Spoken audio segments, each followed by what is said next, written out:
தந்தை அவர்களுக்கு ஒரு காய்ச்சல் ஏற்பட்டது. 2ஆம் நாளிலேயே அவருக்கு விக்கல் வந்துவிட்டது. ஆனாலும் நிற்கல.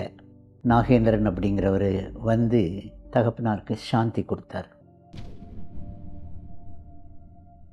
நண்பர் ஒருவர் கோயம்புத்தூர் சிஐடி கல்லூரியில் பேராசிரியராக இருந்தவர். அவர் வந்து உங்கள் பேஷண்ட்ஸுக்கு வேதாத்ரி மகரிஷியோடைய பயிற்சிகளை கொடுத்து அது எப்படி நல்லாகுது அப்படிங்கிற ஒரு ஸ்டடி பண்ணுவோம் அப்படின்னு சொன்னார். இது மருத்துவ மாணவனாக இருந்த எனக்கு ஒரு ஆச்சரியத்தை உண்டாக்குது. மகரிஷி அவர்கள் வந்து எனக்கு ஆகினேய தீட்சை கொடுத்தார். இந்த ஆகினேய தீட்சை கொடுத்ததில் டச் கொடுத்துட்டு ஏதாவது தெரியுதா அப்படின்னார். இல்லை. திரும்பியும் ஒரு தடவை டச் கொடுத்தார். ஒன்றுமே தெரியல சாமி அப்படின்னு. செஞ்சுக்கிட்டே வாங்க, அப்போ உங்களுக்கு தெரியும் அப்படின்னாரு. இது என்னடா சாமி சமாளிக்கிறார் போல் இருக்குதே.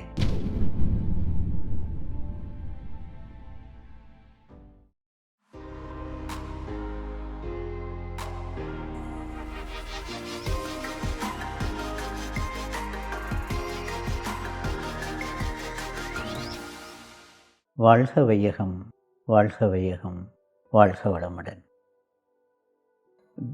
வேதாத்ரி மகர்ஷி அவர்களுடன் எனக்கு ஏற்பட்ட சந்திப்பு அனுபவங்கள் சற்று வித்தியாசமானவை. அவைகளை உங்களோடு பகிர்ந்து கொள்வதிலே பெருமகிழ்ச்சி அடைகிறேன். மகரிஷி அவர்கள் என்னுடைய தந்தைக்கே குருவாக இருந்தார். மகரிஷியிடம் என் தந்தை தியான பயிற்சிகளில் பெற்றிருந்தார். அவர் அடிக்கடி கோவைக்கு மகரிஷி வரும்போதெல்லாம் சென்று வருவது வழக்கம். இந்த நிலையிலே நான் மருத்துவக் கல்லூரியிலே படித்து கொண்டிருந்தேன் மாணவனாக. தந்தை அவர்களுக்கு ஒரு காய்ச்சல் ஏற்பட்டது. அந்த காய்ச்சல் ஏற்பட்ட 2ஆம் நாளிலேயே அவருக்கு விக்கல் வந்துவிட்டது. இந்த விக்கலுக்கு மருந்துகள் கொடுத்தும் அது நிற்கவில்லை. அப்போது நிறைய கை மருந்துகள் எல்லாம் கொடுத்து பார்த்தாங்க. ஆனாலும் நிற்கல. அப்போது இந்த தவ மையம் அங்கே நடத்திட்டு இருந்த நாகேந்திரன் அப்படிங்கிறவர் வந்து தகப்பனாருக்கு சாந்தி கொடுத்தார். சாந்தி கொடுத்த உடனே விக்கல் நின்றுடுச்சு. ஸோ இதுதான் மனவளக்கலை பயிற்சிகளோடு எனக்கு ஏற்பட்ட முதல் என்கவுண்டர்.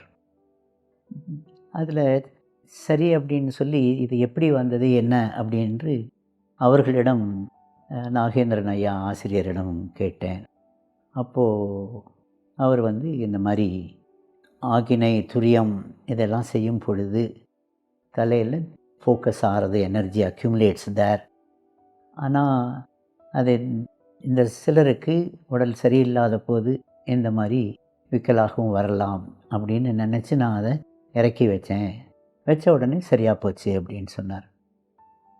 இது மருத்துவ மாணவனாக இருந்த எனக்கு ஒரு ஆச்சரியத்தை உண்டாக்குது. இப்படி கூட நடக்குமா அப்படின்னு சொல்லி. ஸோ அப்போ இருந்து மகரிஷியினுடைய பயிற்சிகளில் ஏதோ இருக்குது அப்படிங்கிற ஒரு நம்பிக்கை. நாட்கள் சென்றன.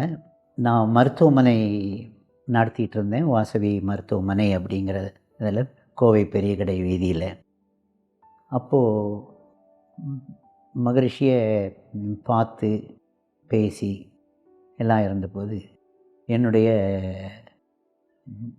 நண்பர் ஒருவர் கோயம்புத்தூர் சிஐடி கல்லூரியில் பேராசிரியராக இருந்தவர்.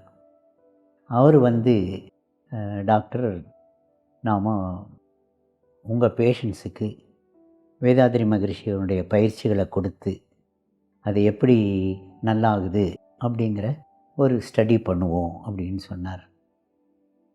இது என்னடா, கொஞ்ச நாள் முன்னாடி தான் மகரிஷியை பயிற்சிகளை பற்றி கேட்டோம். ஆனால் இப்போது அவர் வந்து ஸ்டடி பண்ணலான்னு சொல்கிறாரு. அப்போது மருத்துவமனையில் ஒரு தவ மையம் நடந்துகிட்ருக்குது. 80ல் நினைக்கிறேன். அப்போது மகரிஷி அவர்கள எனக்கு தெரியாது. அந்த பயிற்சிகள நான் எடுத்ததில்ல.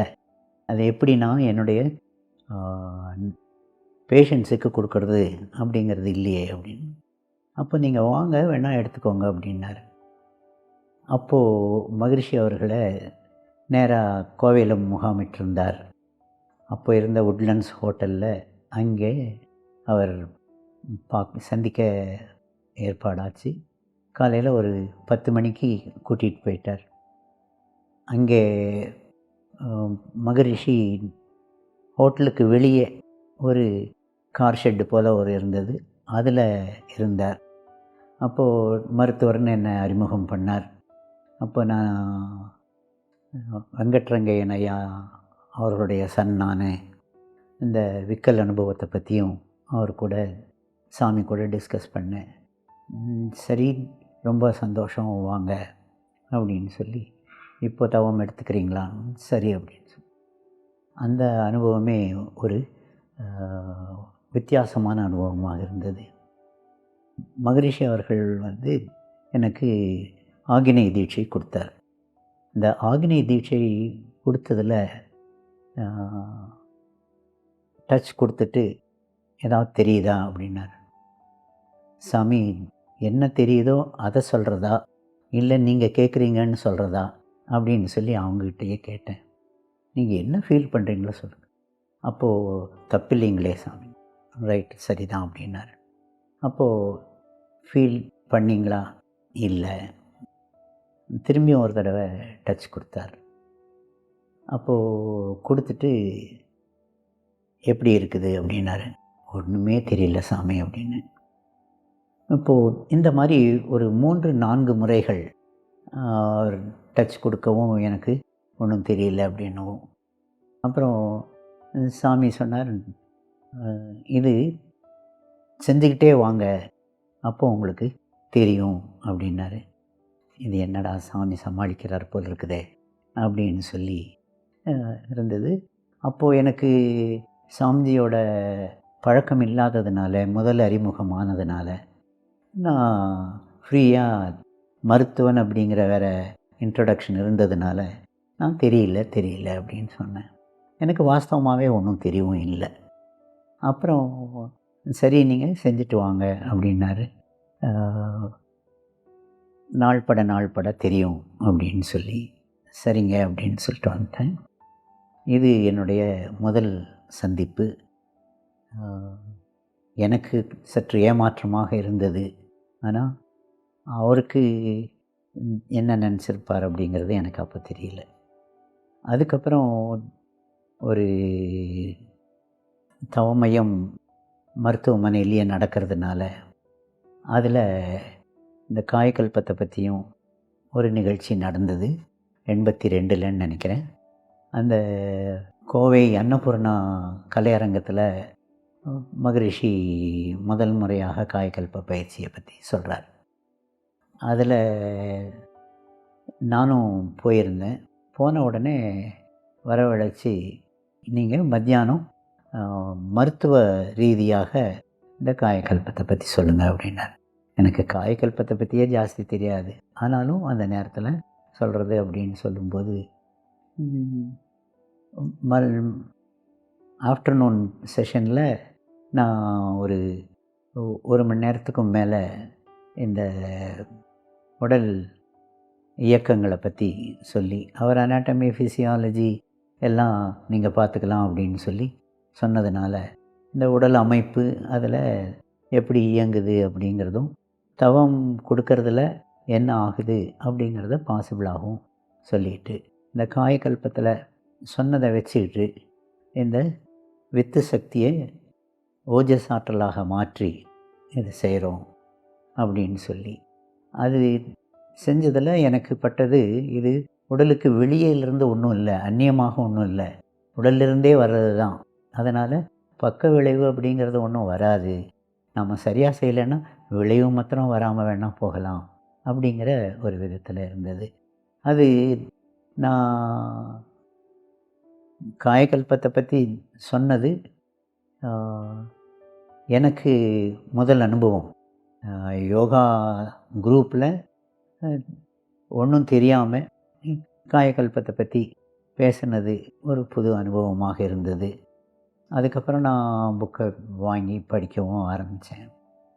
இந்த வகையில் இந்த ஆராய்ச்சி பண்ணணும் அப்படின்னு சொல்லி வேதபுரி ஐயா வந்தார். வேதபுரி ஐயாவை பற்றியும் இந்த இடத்துல சொல்லணும். கோவைக்கு மகரிஷி வருவதற்கு முக்கிய காரணமாக இருந்தவர்கள் 2 பேர். ஒருத்தர் இருசுப்பிள்ளை ஐயா, இன்னொருத்தர் வேதபுரி ஐயா. இருசுப்பிள்ளை ஐயா ஒரு தமிழ் பேராசிரியர், ஆன்மீகத்தில் நாட்டமுடையவர். நிறைய அவர் ஆன்மீக ராமாயணத்தை பற்றி சொல்லுவார், மகாபாரதத்தை பற்றி சொல்லுவார், கீதையை பற்றி சொல்லுவார், வள்ளலாரை பற்றி சொல்லுவார். இந்த மாதிரியெல்லாம் இருக்கிறதுல அவர் மகரிஷியோட இருசுப்பிள்ளை ஐயா எனக்கு தமிழ் ஆசிரியராக பியூசிலையும் பிஎஸ்சிலையும் இருந்தார். 4 வருட அனுபவம் அவர் கூட இருந்தது. மேலும் அவர் என்னுடைய சிஸ்டரோட ஹஸ்பண்ட். அவருக்கு ஒரே ஊர்க்காரங்க. அதனால் இருசுப்பிள்ளை ஐயா கூட எனக்கு பழக்கம் ஜாஸ்தியாக இருந்தது. இன்ஃபேக்ட் சொல்ல போனோன்னா என்னை மருத்துவக் கல்லூரிக்கு அட்மிஷனுக்கு கூட்டிகிட்டு போனதே இருசுப்பிள்ளை ஐயா தான். ஸோ அந்த வகையில் அவர் மகரிஷியோடு மிகவும் நெருக்கமாகவும் கோவையில் அவருடைய இயக்கம் வளருவதற்கும் மிகவும் உதவியாக இருந்தார். வேதபுரி ஐயாவும் அதே மாதிரி இருந்தார். இவங்க 2 பேருமே நிறைய ஆன்மீக குருக்களை, தலைவர்களை கோவைக்கு அறிமுகப்படுத்தினவங்க. நிறைய இயக்கங்கள் அவர்களால் வளர்ந்தது. சரி, அதே போல் இதுவும் வளரும் அப்படின்னு சொல்லி நினச்சது. இந்த பயிற்சி நம்ம மருத்துவமனையில் இருந்த தவமைய அப்போது அது அறக்கட்டளையாக இருந்தது. இந்த அறக்கட்டளையில் இந்த ரிசர்ச் ஸ்டடி பண்ணலாம் அப்படின்னு சொல்லி அது கொஞ்சம் பண்ணி பார்த்தது. அதில் ரிசல்ட்டும் நன்றாக என்கரேஜிங்காக இருந்தது. கீழே என்ன பார்க்குறதுக்கு பேஷண்ட்ஸ் வருவாங்க, மாடி மேலே மன்றம் இருக்குது, அங்கே அனுப்பிச்சிடுவேன், அவங்க போய் எடுத்துகிட்டு வாங்க அப்படின்னு சொல்லி. ஸோ இது என்கரேஜிங்காக இருந்தது. அதனால் சரி நம்ம ரிசர்ச் ஸ்டடியாகவே பண்ணலாம் அப்படின்னு சொல்லி பார்த்தது. அப்போது அந்த சமயத்தில் மகரிஷி அவர்கள் கோவையில் ராஜவீதியில் ஒரு அறக்கட்டளையை துவக்கிறதுக்கு வந்திருந்தார். அப்போது இந்த மாதிரி வேதபுரி ஐயா கேட்குறாங்க, நானும் சரின்னு சொல்லியிருக்கேன் அப்படின்னு சொல்லி மகரிஷிக்கிட்ட சொல்லிட்டு, அவர் இன்னும் கொஞ்சம் நீங்கள்லாம் மருத்துவர்களெல்லாம் இதையெல்லாம் சோதித்து சொன்னால் தான் மக்களுக்கு நம்பிக்கை வர்ற மாதிரி இருக்கும் அப்படின்னு சொல்லி அவரும் சொன்னார். சரிங்க அப்படின்னு சொல்லிட்டு ஒரு மருத்துவமனைக்கு வருவதற்கு ஒரு தேதியும் குறிச்சுக்கிட்டோம்.